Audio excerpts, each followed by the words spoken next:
here's the conversation that we've been waiting to have with you today. You begin to notice that the things that you lightly are contemplating are flowing easily into your experience. Because in the light feeling, in the absence of effort feeling, in the light, so light, maybe it's because it's unimportant, maybe because it's unimportant I haven't been beating the drum of it, and so I don't have a lot of momentum going in opposition to it. But in the lightness of it, the universe demonstrates it in some obvious way. So this is what brought Esther to the question. The lightness seems like the opposite of effort. So when I find myself trying, which is, we hear that from you a little bit, in the realization that you're trying, you might want to stop and say, this trying could be counterproductive.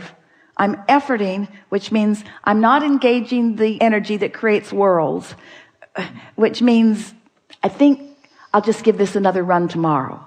And as you do that and do that and do that, you're going to find that effort is not a factor in your experience. You're going to find that trying and struggle are not a factor in your experience. You're going to begin to discover that things that you want lightly come easily.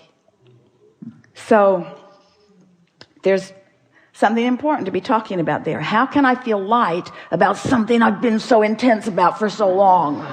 And we say, by giving it a rest. By giving it a rest. By focusing on some other things for a while. Or by getting as general about it as you can. And things just work out. They just work out. Funny thing to hear from someone who's teaching you about deliberate creation. Deliberate creation. Deliberate creation is about tuning your frequency. Deliberate creation is about feeling your emotions and knowing what they're telling. Deliberate creation is about understanding the relationship between who you really are and what you really want and what you're doing right here and now. Deliberate creation is about chilling out so that there's no resistance and then focusing. It's about tending to the frequency first and then applying the thought. Oh, all right now. Abraham, you said that I think and then I feel. So are you actually taking thought back to the element of frequency? Yep. Can you find a frequency without a thought? Can you feel the frequency of love? Can you feel the frequency of love? Now, don't get carried away about who you love or who you loved or anything like that. Just feel the frequency of love. Can you feel the frequency of love? Can you feel the frequency of enthusiasm? Can you feel the frequency of fun? So it's possible to feel a frequency by interpreting it through emotion in a sort of thoughtless place. That's all we're asking you to do. That's the thing to do first thing in the morning. Wake up and enjoy the non-thought. Don't be too quick to try to figure out what this day means and where you have to go and what you have to do. Just give yourself, if you can, 68 seconds of just basking in the energy, in the non-action, non-verbal, even non-thought vibrational frequency. Just give it a chance and see what happens. And then watch how the thoughts begin to follow suit. It is our promise to you. Get that momentum going and you'll be off on the right foot. And as soon as tomorrow, you'll have a day unlike any other day that you've ever had. We're not kidding you. Give it a month and you'll feel absolute control of your experience. And when people see the difference in the way you feel, they'll say, what are you doing? And you say, it's kind of hard to describe. I'm doing a lot less than I've ever done before. Well, what do you mean? Well, I'm focused upon the way I feel. Well, what does that mean? It means I don't want to talk about this with you anymore. There's a really good chance you're going to talk me off my high-flying disc. Well, what are you smoking? Well, it's not like that. This is a non-drug high. It's a non-drug alignment. It's alignment that has always been there for me that now I'm consciously tapping into. It's alignment that I've been stumbling on all my life, just didn't know how to maintain it. Didn't know how to create it to begin with and didn't know how to maintain it. Now I do, so I'm doing a more consistent job of it. So I've got more momentum going. So I've got more airtime happening, more vibrational airtime, more attention, more verbal time, more stuff from me about those pipes that I want to keep open. What pipes are you talking about? Well, you see, there's this path of least resistance between me and everything else. And it's a path of least resistance between me and what I want, and it's a path of least resistance between me and what I don't want. It's a path of least resistance. And I'm just keeping the pathway open on the things that I care about. Well, how do you know the difference? Things I care about that I really want feel good to me when I think about them. When I'm focused upon what I want, it always feels good. When I'm focused in opposition, it never feels good. Oh, seems too simplistic to me, they'll say. I know, it did to me at first. That's why I tried to make it harder than it needed to be. I made it harder than it needed to be for quite a while. And then who knew? I'm supposed to feel good. Life is supposed to be fun. I have endless unseen energies that have my back, who know what I want, who are pointing the way. I had no idea the leverage, the creative energy that was available to me until I started pointing it. Well, what have you accomplished with this? Well, I feel great. I know, but what else? Well, I just feel wonderful. Well, what else? Well, it's too much to tell. Well, tell me something. Well, I just feel great. I feel great. And mostly nice people are around me. And people who used to bother me aren't coming around. And some of them that used to bother me don't bother me anymore. And ideas come more easily to me. I'm more intuitive. I'm more clear-minded. The things that occur to me occur in better timing. So when I act on them, I get more immediate results. The things that I want are just flowing into my experience. My day-to-day moments are really exciting. I used to look forward to a vacation and kind of put up with everything before it. And now every day feels sort of like that vacation. I have that lighthearted feeling all day, even when you're at work.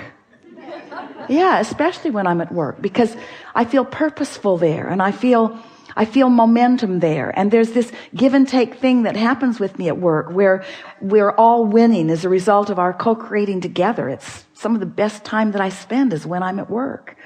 So many lovely people in this world. Have you noticed?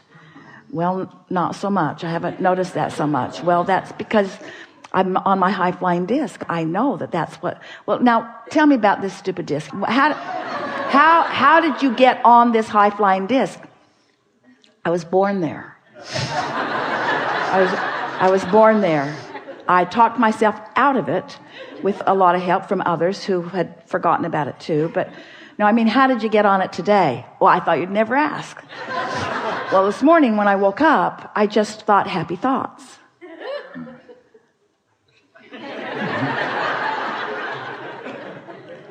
So that's your philosophy. You just think happy thoughts. Yeah, I stopped watching television for the most part. There's some shows I really like that I'm recording and watching, fast forwarding through all the commercials, which means television won't be around for long because, yeah, just think happy thoughts. Hang around with people who feel good mostly.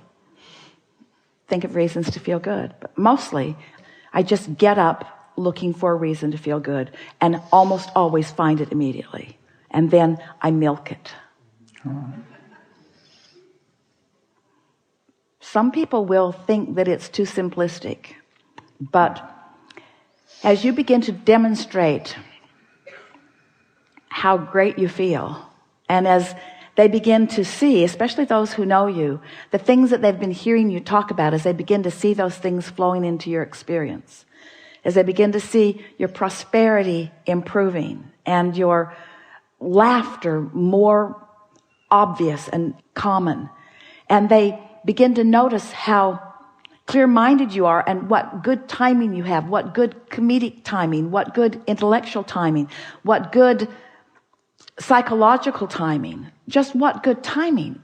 it's going to be so noticeable. You are going to be such powerful demonstrators of those who have accessed and harnessed and directed the energy that creates worlds, that a sort of euphoric feeling of joyful invincibility is going to be yours, to the point that when people point out even the most serious seeming from their perspective of problems, you're going to stand solid in your knowing of all is wellness, and you're going to support them in the same way that Source supports you, by not freaking out because they have chosen a lower flying disc.